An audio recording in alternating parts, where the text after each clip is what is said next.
तीसरा अध्याय, भगवान के अवतारों का वर्णन। श्री सूत जी कहते हैं, सृष्टि के आदि में भगवान ने लोकों के निर्माण की इच्छा की। इच्छा होते ही उन्होंने महतत्व आदि से निष्पन्न पुरुष रूप ग्रहण किया। उसमें 10 इंद्रियां, 1 मन और 5 भूत, ये 16 कलाएं थीं।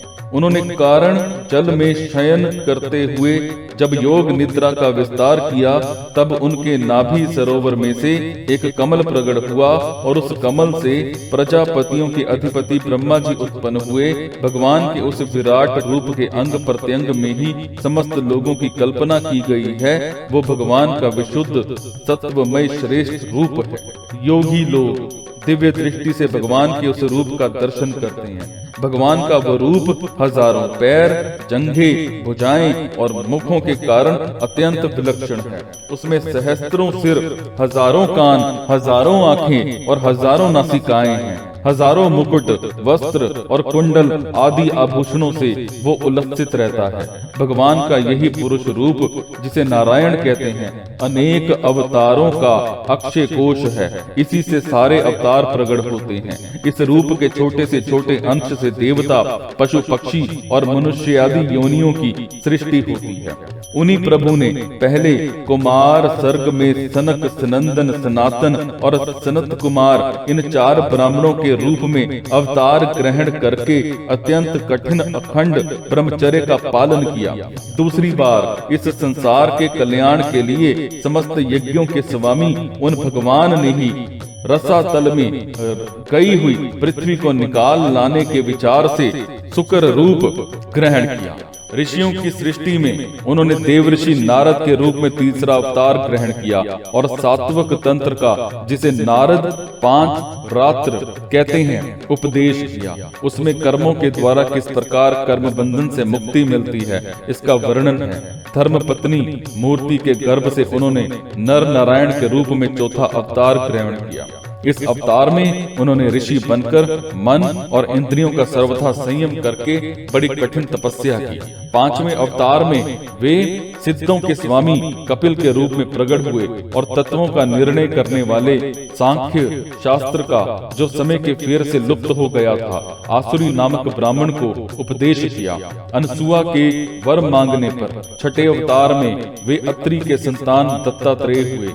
इस अवतार में उन्होंने अलर्क और प्रहलाद आदि को ब्रह्म ज्ञान का उपदेश दिया। 7वीं बार रुचि, प्रजापति की आकुति नामक पत्नी से यज्ञ के रूप में उन्होंने अवतार ग्रहण किया और अपने पुत्र याम आदि देवताओं के साथ स्वयंभू मनवंतर की रक्षा की। राजा नाभि की पत्नी मेरु देवी के गर्भ से ऋषभदेव रूप में भगवान ने 8वां अवतार ग्रहण किया। इस रूप में उन्होंने परम हंसों का वो मार्ग, जो सभी आश्रमियों के लिए वंदनीय है, दिखाया। ऋषियों की प्रार्थना से 9वीं बार वो राजा पृथु के रूप में अवतीर्ण हुए। शौनकादि ऋषियों, इस अवतार में उन्होंने पृथ्वी से समस्त औषधियों का दोहन किया था। इससे ये अवतार सबके लिए बड़ा ही कल्याणकारी हुआ। चाक्षुष मनवंतर के अंत में जब सारी त्रिलोकी समुद्र में डूब रही थी, तब उन्होंने मत्स्य के रूप में 10वां अवतार ग्रहण किया और पृथ्वी रूपी नौका पर बैठाकर अगले मनवंतर के अधिपति वैवस्वत मनु की रक्षा की। जिस समय देवता और दैत्य समुद्र मंथन कर रहे थे, उस समय 11वां अवतार धारण करके कच्छप रूप से भगवान ने मंदराचल को अपनी पीठ पर धारण किया और 12वीं बार धनवंतरी के रूप में अमृत लेकर समुद्र से प्रकट हुए और 13वीं बार मोहिनी रूप धारण करके दैत्यों को मोहित करते हुए देवताओं को अमृत पिलाया। 14वें अवतार में उन्होंने नरसिंह रूप धारण किया और अत्यंत बलवान दैत्यराज हिरण्यकश्यप की छाती अपने नखों से अनायास इस प्रकार फाड़ डाली, जैसे चटाई बनाने वाला सींग को चीर डालता है।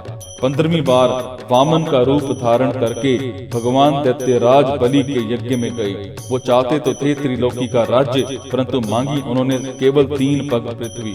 16वें परशुराम अवतार में जब उन्होंने देखा कि राजा लोग ब्राह्मणों के द्रोही हो गए हैं, तब क्रोधित होकर उन्होंने पृथ्वी को 21 बार क्षत्रियों से शून्य कर दिया। इसके बाद 17वें अवतार में सत्यवती के गर्भ से पराशर जी के द्वारा वो व्यास के रूप में अवतीर्ण हुए। उस समय लोगों की समझ और धारणा शक्ति कम देखकर आपने वेद रूप वृक्ष की कई शाखाएं बना दी। 18वीं बार देवताओं का कार्य संपन्न करने की इच्छा से उन्होंने राजा के रूप में रामावतार ग्रहण किया और सेतु बंधन, रावण वध और वीरतापूर्ण बहुत सी लीलाएं की। 19वें और 20वें अवतारों में उन्होंने यदुवंश में बलराम और श्री कृष्ण के नाम से प्रकट होकर पृथ्वी का भार उतारा।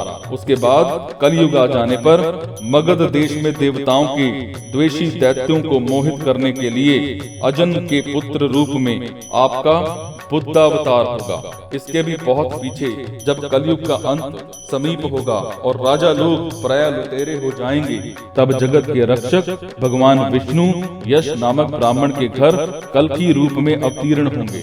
शौनकादि ऋषियों जैसे अगाध सरोवर से हजारों छोटे छोटे नाले निकलते हैं, वैसे ही सत्यनिधि भगवान श्री हरि के असंख्य अवतार हुआ करते हैं। ऋषि, मनु देवता, प्रजापति, मनुपुत्र और जितने भी महान शक्तिशाली हैं, वो सब के सब भगवान के ही अंश हैं। सब अवतार तो भगवान के अंशा अवतार अथवा कला अवतार हैं, परंतु भगवान श्री कृष्ण तो स्वयं भगवान अवतारी ही हैं। जब लोग दैत्यों के अत्याचार से व्याकुल हो उठते हैं, तब युग युग में अनेक रूप धारण करके भगवान उनकी रक्षा करते हैं। भगवान के दिव्य जन्मों की ये कथा अत्यंत गोपनीय, अत्यंत रहस्यमयी है। जो मनुष्य एकाग्र चित्त से नियम पूर्वक सायंकाल और प्रातःकाल प्रेम से इसका पाठ करता है, वो सब दुखों से छूट जाता है। प्राकृत सब रूप रहित चिन्मय भगवान का जो ये स्थूल जगदाकार रूप है, ये उनकी माया के महत्व आदि गुणों से भगवान में ही कल्पित है। जैसे बादल वायु के आश्रय रहते हैं और धूसर पना धूल में होता है, परंतु अल्प बुद्धि मनुष्य बादलों का आकाश में और धूसर पने का वायु में आरोप करते हैं, वैसे ही अविवेकी पुरुष सबके साक्षी आत्मा में स्थूल दृश्य रूप जगत का आरोप करते हैं। इस स्थूल रूप से परे भगवान का एक सूक्ष्म अव्यक्त रूप है, जो ना तो स्थूल की तरह आकार आदि गुणों वाला है और ना देखने सुनने में ही आ सकता है, वही सूक्ष्म शरीर है। आत्मा का आरोप या प्रवेश होने से यही जीवन कहलाता है और इसी का बार बार जन्म होता है। उपर्युक्त सूक्ष्म और स्थूल शरीर अविद्या से ही आत्मा में आरोपित है। जिस अवस्था में आत्म स्वरूप के ज्ञान से ये आरोप दूर हो जाता है, उसी समय ब्रह्म का साक्षात्कार होता है। तत्वज्ञानी लोग जानते हैं कि जिस समय ये बुद्धि रूपा परमेश्वर की माया निवृत्त हो जाती है, उस समय जीव परमानंदमय हो जाता है और अपने स्वरूप महिमा में प्रतिष्ठित होता है। और वास्तव में जिनके जन्म नहीं है और कर्म भी नहीं है, उन हृदयेश्वर भगवान के अप्राकृतिक जन्म और कर्मों का तत्वज्ञानी लोग इसी प्रकार वर्णन करते हैं, क्योंकि उनके जन्म और कर्म भेदों के अत्यंत गोपनीय रहस्य। भगवान की लीला अमोघ है। वो लीला से ही इस संसार का सृजन, पालन और श्रृंगार करते हैं, किंतु इसमें आसक्त नहीं होते। प्राणियों के अंतःकरण में छिपे रहकर ज्ञानेंद्रिय और मन के नियंता के रूप में उनके विषयों को ग्रहण भी करते हैं, परंतु उनसे अलग रहते हैं। वो परम स्वतंत्र हैं।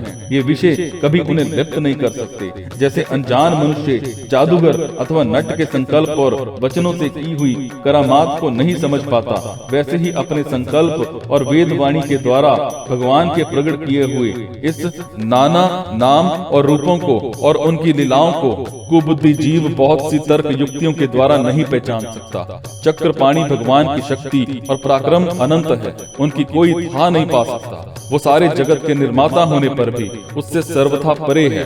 उनके स्वरूप को अथवा उनकी लीला के रहस्य को वही जान सकता है जो नित्य निरंतर निष्कपट भाव से उनके चरण कमलों की दिव्य गंध का सेवन करता है, सेवा भाव से उनके चरणों का चिंतन करता रहता है। शौनकादि ऋषियों, आप लोग बड़े ही सौभाग्यशाली और धन्य हैं, जो इस जीवन में और विघ्न बाधाओं से भरे हुए संसार में समस्त लोगों के स्वामी भगवान श्री कृष्ण से वो सर्वात्मक आत्म भाव और अनिर्वचनीय अनन्य प्रेम करते हैं। जिससे फिर इस जन्म मरण रूप संसार के भयंकर चक्र में नहीं करना पड़ता है।